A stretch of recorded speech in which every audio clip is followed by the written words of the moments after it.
हल जोतता भूत। सुदूर एक गांव में मोहन नाम का पहलवान रहता था, जिसके पाँच पाँच भैंसें थी।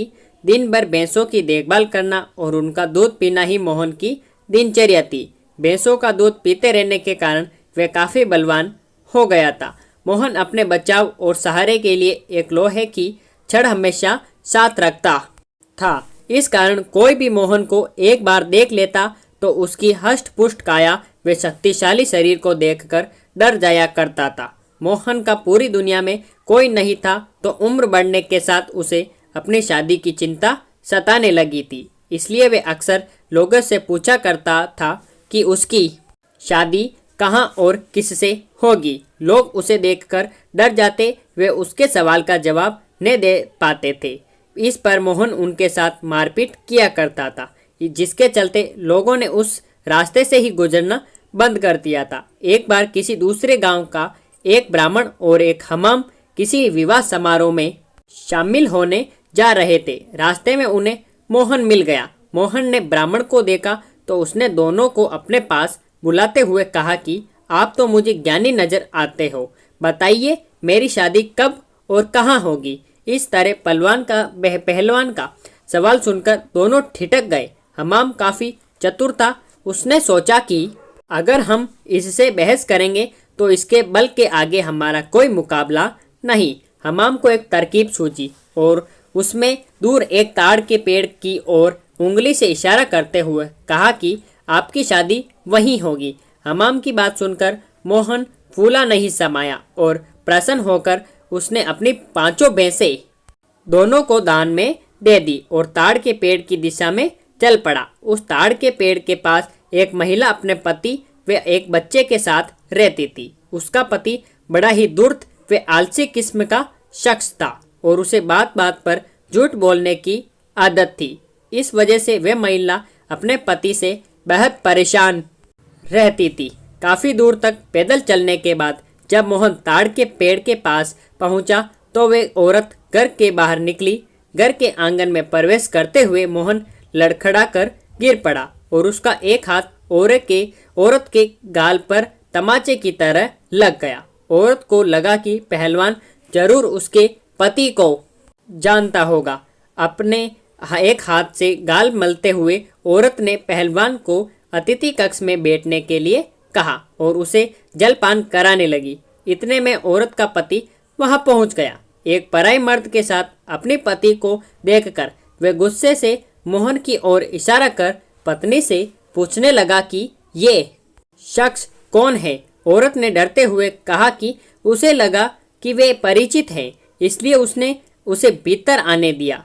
अपनी पत्नी की बात सुनकर वह शख्स और भी क्रोधित हो गया और लड़ने के लिए मोहन की ओर झपका। शख्स को रोकने के लिए मोहन ने अपने लोहे की छड़ उसके सिर पर रख दी, जिससे वह आदमी वहीं मर गया।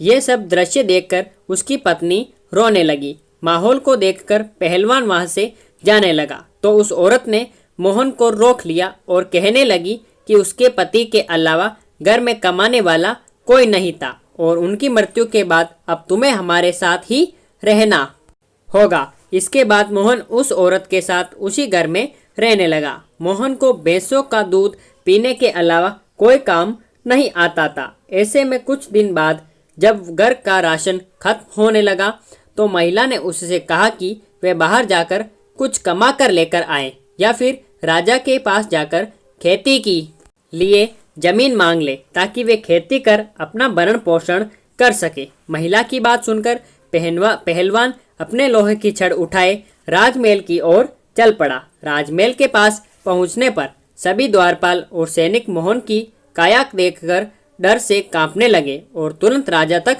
सूचना पहुंचाई कि कोई बलवान हाथ में लोहे की छड़ लिए महल की ओर बढ़ता चला आ रहा है। सूचना पाकर राजा ने तुरंत अपने मुंशी को बुलाया और उसे तत्काल पहलवान के पास जाकर आने का कारण पूछने को कहा। पहलवान मुंशी को खेती के लिए जमीन मांगने के अपनी विनती बताता है।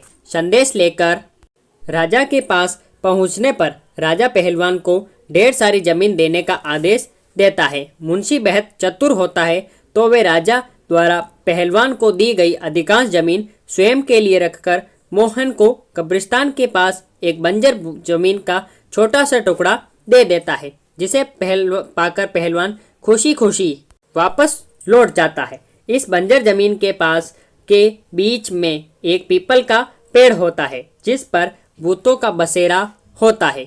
जमीन को फसल उगाने योग्य बनाने के लिए जब पहलवान जुताई शुरू करता है तो पेड़ के कारण उसे खेत जोतने में परेशानी आने लगती है। मोहन उस पेड़ को उखाड़ने की ठान लेता है और अपनी लोहे की छड़ से उस पर प्रहार करता है, जिससे करीब 150 भूत पेड़ से नीचे गिर जाते हैं और गुस्से से पहलवान की ओर लड़ने के लिए दौड़ते हैं। पहलवान अपनी छड़ से सभी भूतों के छक्के छुड़ा देता है। पहलवान से जीतना असंभव जानकर भूत मोहन के पास उसके सामने पेड़ ने काटने की गुजारिश करने लगते हैं। भूतों ने कहा, ये हमारा घर है, हम कई साल से यहाँ रह रहे हैं, हमारे घर को मत उजाड़ो। भूतों ने इसके बदले खेतों में काम कर उपज मोहन के घर पहुँचाने का प्रस्ताव रखा। मोहन को भूतों पर दया आ जाती है और वे उनका प्रस्ताव स्वीकार कर घर चला जाता है।